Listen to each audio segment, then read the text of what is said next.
Bandi Konangai en direct, il y a Demiap. Bakangi, un général rwandais, na Goma. Kagame a l'éli les M23 bloqués à Luanda. Fatih domine les Rwanda. Voilà un peu ce numéro de décryptage que nous allons décrypter ensemble. Naba Congolais de père et de mère partout au Boza dans le monde. Mbote, mbote, mbote, bande koba Congolais. Mbote nabino nyoso bolanda kabiso. Naba chaîne de référence nabino. Bino oyo koti liboso yaba. Etando eke nabino naba YouTube. Vous avez besoin de les actualités politiques de la République démocratique du Congo. Vous avez besoin de Makambo et les Kaki Nangola. Vous avez besoin de qu'est-ce qui se passe. Voilà pourquoi nous vous demandons d'aimer la vidéo, de commenter, de partager les liens.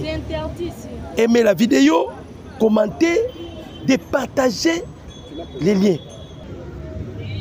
En tout cas, veuillez nous excuser, veuillez nous excuser. Nous sommes dans un pays de tiers-monde. Tout peut arriver. Tout ce qui est problème, il y a connexion, chers abonnés. Vraiment, je vous demande pardon. Tout ce qui est problème, il y a connexion. Tout ce qui est sous ma solo pour tout solo là. Et quand je vois déjà des commentaires, je comprends que jusque-là, il y a des Congolais, soi-disant Congolais, qui disent qu'ils sont Congolais, mais ils ne comprennent pas ce qui se passe dans notre pays. Tout le mission Tolobi, actualité phare et Zali, la présence du commandant suprême, le président de la République démocratique du Congo, Félix Antoine Tshisekedi Tshilombo. Sa présence en Angola, c'est ça l'actualité. Qu'est-ce que le président Félix est allé faire en Angola? Pourquoi il y a la carte d'agitation? Boye bakatolobaka yango mais de fois, ba Congolais de père et de mère. Kozala Tshisekedi à la tête de notre pays, ça c'est une bénédiction. C'est une bénédiction. Le président Félix, c'est un don du ciel pour le peuple congolais. Bateau bazo comprendre politique qui tende à perdre. Ici, je vais vous expliquer en détail qu'est-ce qui se cache derrière le voyage. Il y a président de la République démocratique du Congo, Félix Antoine Tshisekedi Tshilombo, en Angola. Toyoki Pierrot Louara. Vous voyez Pierrot Louara, non? Ou Abel malade Yandeki. Aleki déjà bandi Koloba. Oh, Tshisekedi Nzimi dialogue na ba IM23. On va vous expliquer. Makambouni ne bombami. Awa tozala kata ko informer bino. Quelques généraux au Baouti Kokangana Goma. Parmi bateaux ba complota pour la chute ya Goma. Na minito na kata de miap. Na minito na kata de miap. Bandi ko ba Congolais. Na minito na kata de miap. Toebi sakabatu. Chercher à combattre Tshisekedi, la première des choses, il faut qu'on ait où se cache la force du président Tshisekedi. Deuxième des choses, chercher à combattre Tshisekedi, il faut chercher Banani Basimbi Tshisekedi. Banani Bazama Kasinaye. Quand vous cherchez à combattre la personne que vous ne pouvez pas renverser, Oyobozo ça les apamba. Oyobozo ça les apamba parce que Awato a un système. Imaginez président Félix Akena, LCI en France. Il y a un journaliste panafricain Bimi. Tant que Moni Biso Tokendaki en France, on a eu à parler pour la Makambouna Biso Kaka. Le problème la Biso, un journaliste qui pose la question à président Félix. Baébisi président Félix Balobi, tu sais bien que le Rwanda, la France, baza ba ninga, baza na ba lien. Au lieu d'aller faire comme le Niger, Burkina Faso, Mali, bango ba luki ba luka autonomie na bango moko ba bengana ki ba français. Yo salango tel point na France. Bato mokili balobaka pour la kobundisa ennemi na yo bien, adversaire na yo. Il faut yayambo. Opusa la pembeni na yo. Oyeba nenge nini a fonctionnaka. Oyeba nenge nini a se comportaka. Oyeba nenge nini a jisaka. c'est alors que tu combattras ton ennemi. Le président Félix Kokenena France, tolingaki toyeba manœuvre, tolingaki toyeba liaison qui existe entre Emmanuel Macron ainsi que Paul Kagame. Baza na relation nini, liaison nini za. Mais quand le président Félix a signé ça qui discours, boyebi réponse Mukondambo ka pesa ki journaliste wana, ayebi ça qui est boy. Alors il ne faut pas comparer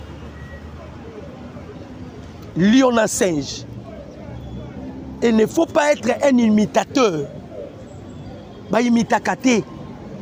Problème na biso. Toi na katia jeu de dames. Là c'était le président Félix. Et Lelo Tozo Koyebi Sabino, c'est parmi les grands damistes de tous les temps. Président Félix. Toza na katia jeu de dames. Neto obeka damawa.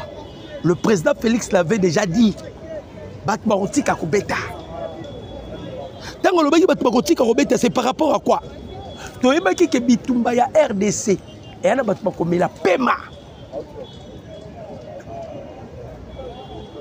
Paul Kagame Banaï Koganga. Tu sais qu'il faut dialoguer direct avec les M23. Il faut qu'il y ait dialogue direct avec les M23. Il faut qu'il y ait le dialogue direct avec les M23. Bandeko. Le président Félix Alobi, ça va. Vous parlez du dialogue. La résolution 2773, il y a Conseil de sécurité des Nations Unies. La résolution 2773. Résolution ni lobaka nini.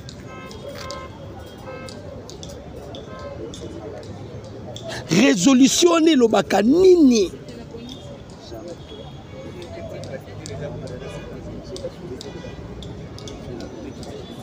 Parce que Makambunyo Sotozo Sala, ils ont tourné tout autour, il y a résolution 2773. Le président Félix, à Kenangola, pourquoi il y a Bouchibé, la communauté internationale? Pourquoi jusque-là, le Rwanda ne réagit pas? Nanga ne réagit pas. Bertrand Bissimo ne réagit pas. Pourquoi Babandi Kimia? Nations Unies Zokota, Awa, Kalamingite. Zokota réunion en huis clos pour traiter les problèmes de la République démocratique du Congo et le Rwanda. Les États-Unis avaient déjà donné l'ultimatum na Rwanda, Babima, dans 10 jours.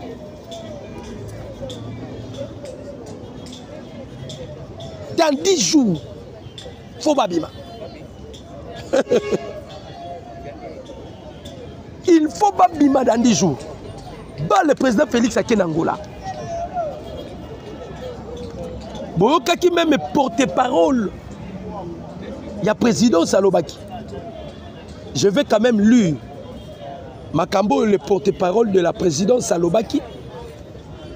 À ce qui concerne Makambo et Tonito Solola pour la Makambo ya Bayem 23. Boyoka, c'est que les porte-parole, il y a président Salobaki, Tina Salam.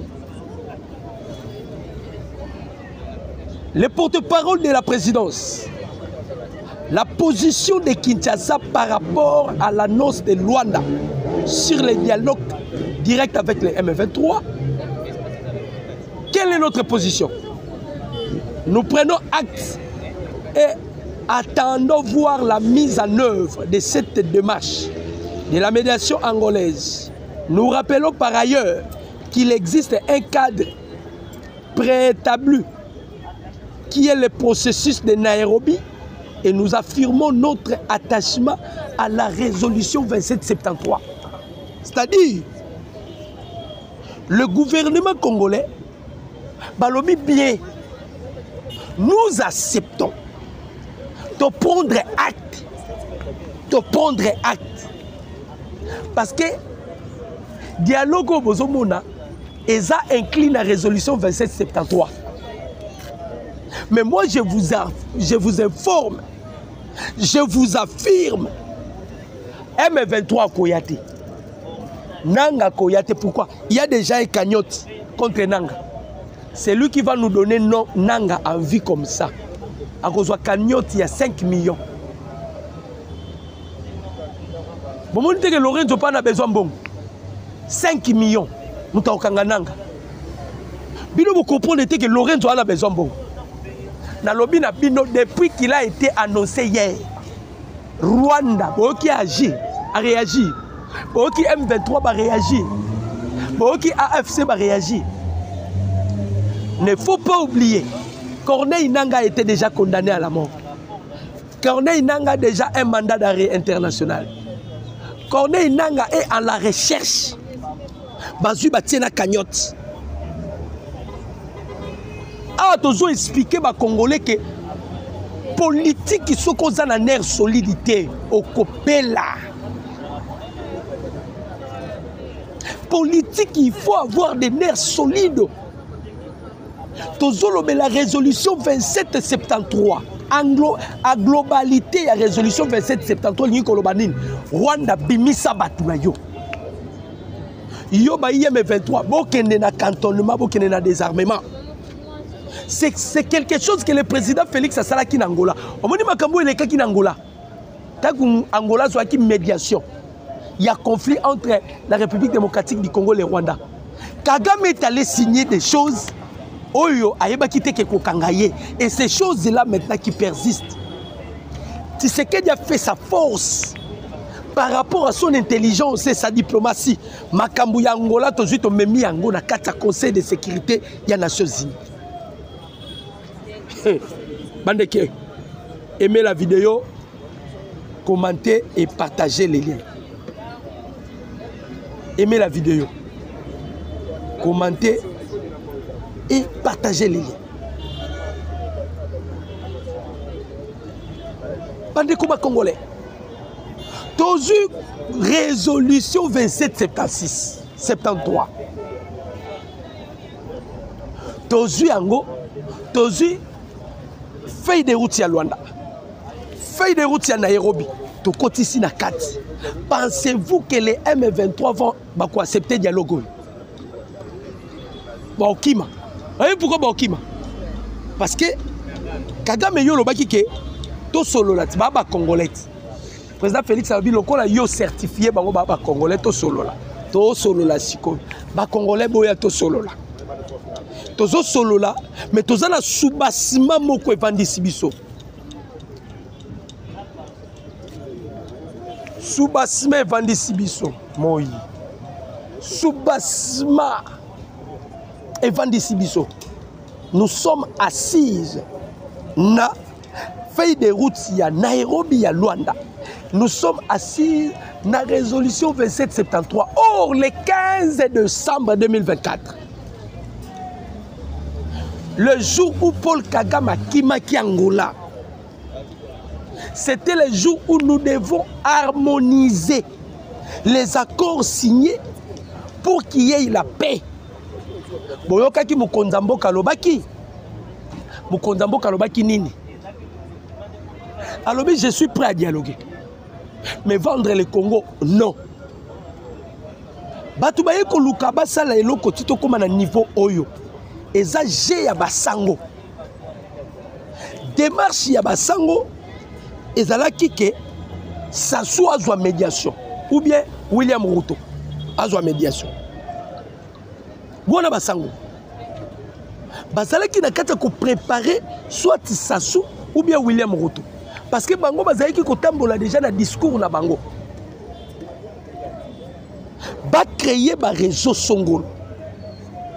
Mais pour le bloquer, parce que là, on a déjà réussi sur le plan diplomatique. Et comme le Conseil de sécurité, on va siéger pour la Makambuna Bisso. Balobi non, Tshisekedi Kende Angola.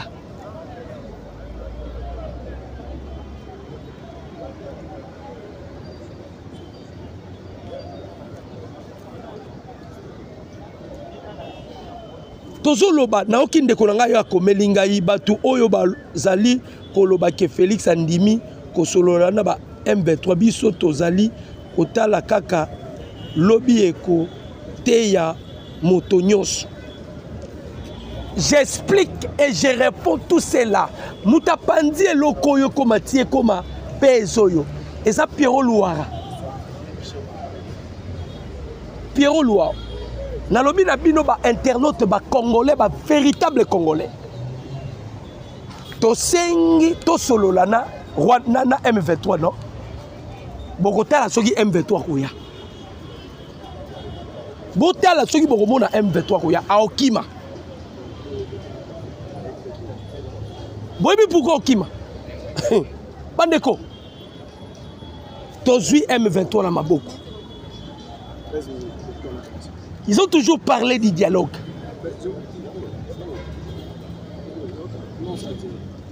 Ils ont toujours parlé du dialogue. Maintenant, le dialogue est là. Bandeko ba Congolais, ceux qui bomoni mkonzi mboka, Félix Antoine Tshisekedi Tshilombo, Anzimi akota na eloko, Anzimi asala na eloko, boyeba ke eloko wana eza bénéfique pour le peuple congolais.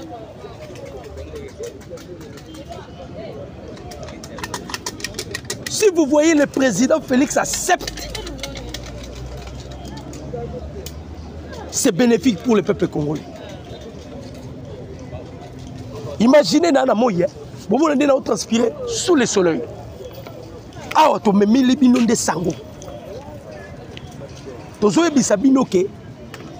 Si le président Félix accepte de dialoguer,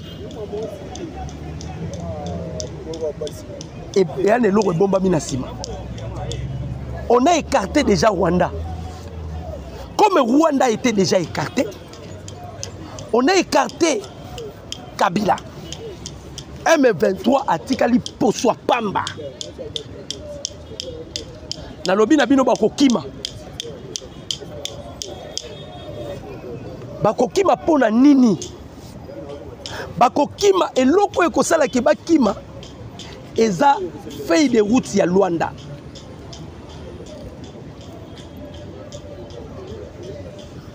Feuille de route ya Luanda. Bako permettre te kokota na eloko wana. Bango kobelela mbangu dialogue, dialogue, dialogue, dialogue. Tozo zela bino na dialogue boya. Pensez-vous que nanga okenda Angola? Pensez-vous que nanga konyata makolo na Angola? Pensez-vous que Bertrand Bisimwa acceptera? Parce que basango balinga kini ezala sasungesu. Tozui makambu tozongi sengo na maboko ya président Union africaine. Président Lorenzo. Tolobi makambo zalaki ya yo zongela makambo. Bandeko, la politique eza oyo bato bazomona te. La politique ça demande de la tête. Toi, on a qu'à charger et le Rwanda et le M23. On a fini avec le Rwanda. Maintenant, tu tournes Mandouki vers le M23. Rwanda, déjà, on l'a effacé sur le plan diplomatique. Maintenant, nous tournons Mandouki vers le M23.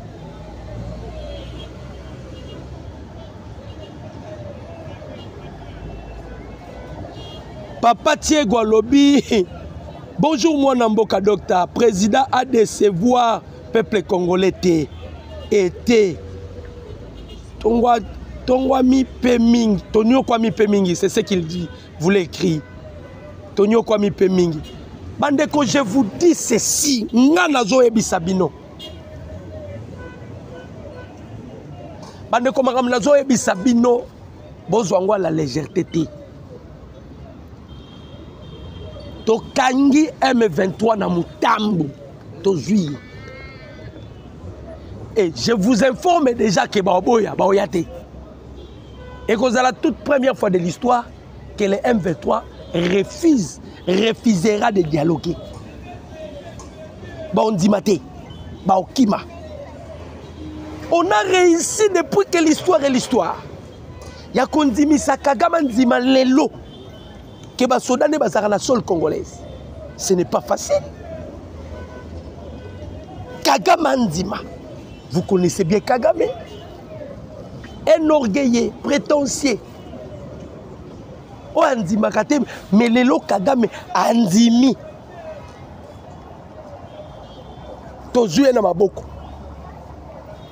Bolobaki ke ba M23 baza ba Congolais. Maintenant, on doit dialoguer entre Congolais et Congolais. Est-ce que vous comprenez Dango? Kagame dit que c'est un problème inter-congolais, non? D'accord. Le président Félix Alexis Bango Alobi que moi je vous ferai voir que je suis un Congolais, patriote. Nous allons maintenant à échanger tant que Congolais et Congolais. Mais tout ça là, soubassement. Soubassement et vendis si biso zanini.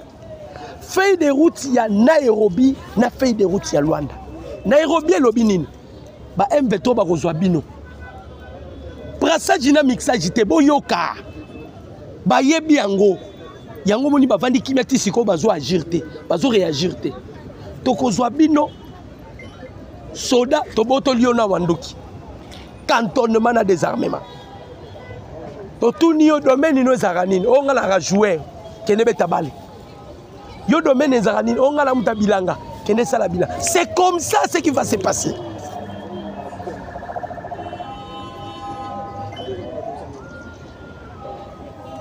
C'est comme ça ce qui va se passer.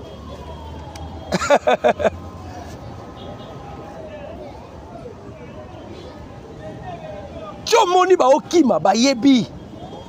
En tout cas, bandeko, sous le soleil, tous obligés to na lombangu penza to kita. Nous avons la toile à Samoyi. Température et Kosibiso, nous sommes venus ici. On pensait que tu solo la moitié est belé, mais Moyi Leki, on est sous le soleil, donc on ne peut pas continuer. On ne peut pas continuer. Mais quand même, toujours peut sabino ba ligne, bon comprendre. Problème est Zanini. Basango ba piégé qui mukonzamboka, ba cholé. Ils avaient piégé le chef de l'État. Le chef de l'État maintenant a roulé Bango. Parce qu'ils pensaient que ça Mukonzamboka a piégé Mukonzamboka. Mukonzamboka a roulé Bango. Tout le monde a roulé Bango. Bango a préféré qui médiateur Moutazouama Solo Sassou. Ndeboyoka ki mikolo uti koloka Sassou a s'annoncé qui déjà que oh non, je suis prêt. Il y a cause à la médiateur, il y a Makambo entre la République démocratique du Congo et Rwanda. Maintenant, le président Félix Lokolaza, un grand diplomate, a talé à l'obino. Si vous avez loko Kagame Lingarate, et ça Makamangula. Le président Félix s'est rendu en Angola. Vous avez que Kagame a été confié à président Lorenzo. Vous avez Kagame est en Angola, vous avez ça qui est. Le président Félix a zongi en Angola. ABC Lorenzo, nous sommes prêts à dialoguer. Vous voulez un dialogue, d'accord. Mais, tout ça, nous avons mis un dialogue. On a même le Conseil de sécurité des Nations Unies. Même les pays africains. Feuille de route, il y a Nairobi, la résolution 2773. Nous avons silence radio. Na Rwanda. Silence radio. Na IM 23. Silence radio. Banelo kwa kolobate. Bazanelo kwa kolobate. En tout cas, nous allons encore vous apporter les informations. Nous continuerons toujours à faire des recherches. Congolais, c'est désespéré. La victoire est de notre côté. Je dis et je vous remercie. Ciao.